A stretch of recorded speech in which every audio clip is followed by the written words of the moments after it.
it's me, Bookish ASMR. I hope that you are having a lovely night, morning, or whatever time it happens to be. Tonight we're going to continue reading Pride and Prejudice. We're now in chapter 17. If you've missed any of the previous chapters, I will link the playlist in the description and at the end of the video. But for now, let's get on to chapter 17.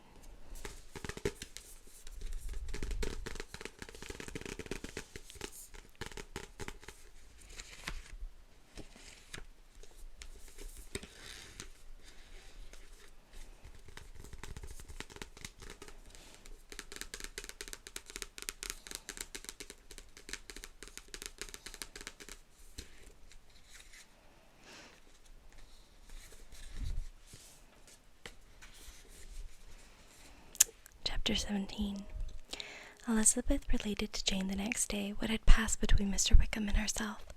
Jane listened with astonishment and concern. She knew not how to believe that Darcy could be so unworthy of Mr. Bingley's regard, and yet it was not in her nature to question the veracity of a young man of such amiable appearance as Mr. Wickham. The possibility of his having really endured such unkindness was enough to interest all her tender feelings, and nothing therefore remained to be done but to think well of them both, to defend the conduct of each, and throw into the account of accident or mistake whatever could not be otherwise explained. They have both, said she, been deceived, I dare say, in some way or other, of which we can form no idea. Interested people have perhaps misrepresented each to the other. It is, in short, impossible for us to conjecture the cause or circumstances which may have alienated them without actual blame on either side.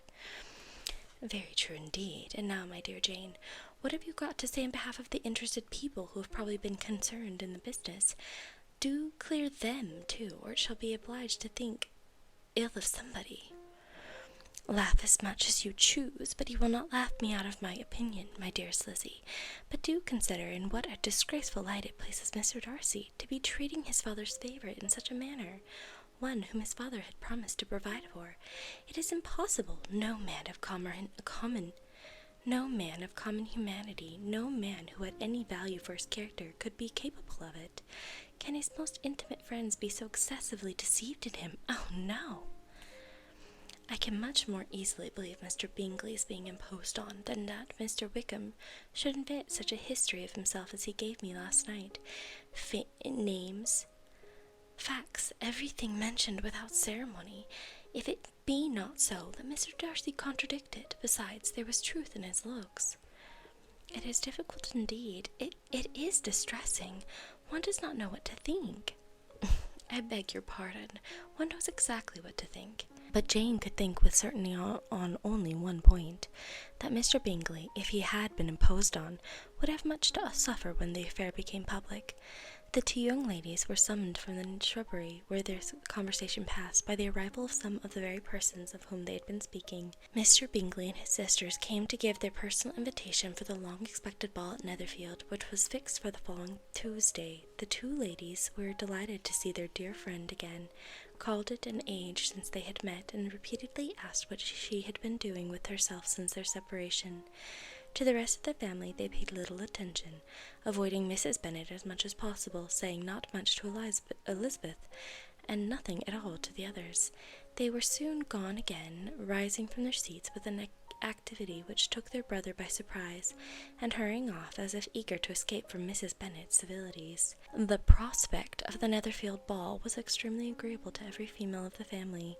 Mrs. Bennet chose to consider it as given in compliment to her eldest daughter, and was particularly flattered by receiving the invitation from Mr. Bingley himself, instead of a ceremonious card. Jane pictured to herself a happy evening in the society of her two friends, at the attention of their brother, and Elizabeth thought with pleasure of dancing a great deal with Mr. Wickham, and of seeing a confirmation of everything in Mr. Darcy's looks and behaviour. The happiness anticipated by Catherine and Lydia depended less on any single event, or any particular person, for they each, like Elizabeth, meant to dance half the evening with Mr. Wickham.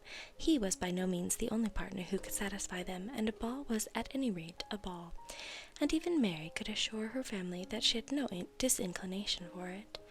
"Well, I can have my mornings to myself," said she. "It is enough. I think it no sacrifice to join occasionally in evening engagements. Society has claims on all of us, and I profess myself one of those who consider intervals of recreation and amusement as desirable for everybody. Elizabeth's spirits were so high on the occasion that, though she did not often speak unnecessarily to Mr. Collins, she could not help asking him whether he intended to accept Mr. Bingley's invitation, and if he did, whether he would think it proper to join in the evening's amusement. And she was rather surprised to find that he entertained no scruple whatever on that head, and was very far from dreading a rebuke either from the Archbishop or Lady Catherine de Bourgh by venturing to dance. "I am by no means of opinion, I assure you," said he, "that a ball of this kind given by a young man of character to respectable people can have any evil tendency, and I am so far from objecting to dancing myself that I shall hope to be honoured with the hands of all my fair cousins in the course of the evening. Hi, am I getting a kiss? And I take this opportunity of soliciting yours, Miss Elizabeth, for the first 2 dances especially, as a preference which I trust my cousin Jane will attribute to the right cause, and not to any disrespect for her." Elizabeth felt herself completely taken in. She had fully proposed being engaged by Wickham for those very dances, and to have Mr. Collins instead. Her liveliness had been never worse timed.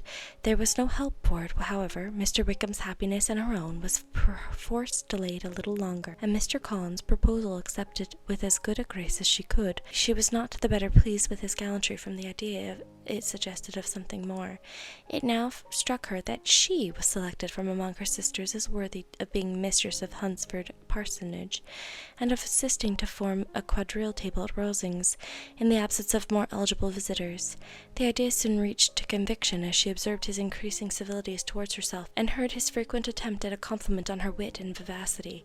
Though more astonished than gratified herself by this effect of her charms, it was not long before her mother gave her to understand that the probability of her marriage was exceedingly agreeable to her. Elizabeth, however, did not choose to take the hint, being well aware that a serious dispute must be the consequence of any reply. Mr. Collins might never make the offer, and till he did, it was useless to quarrel about him. If there had not been a Netherfield ball to prepare for and talk of, the younger Miss Bennets would have been in a pitiable state at this time, for from the day of the invitation to the day of the ball there was such a succession of rain as prevented their walking to Meryton once. No aunt, no officers, no news could be sought after. The very shoe roses for Netherfield were got by proxy. Even Elizabeth might have found some trial of her patience in weather which totally suspended the improvement of her acquaintance with Mr. Wickham, and nothing less than a dance on Tuesday could have made such a Friday, Saturday, Sunday, and Monday endurable to Kitty and Lydia. That's it for chapter 17. I hope that you enjoyed it. If you would like to hear the rest of the story, please like this video and subscribe. Have a good night.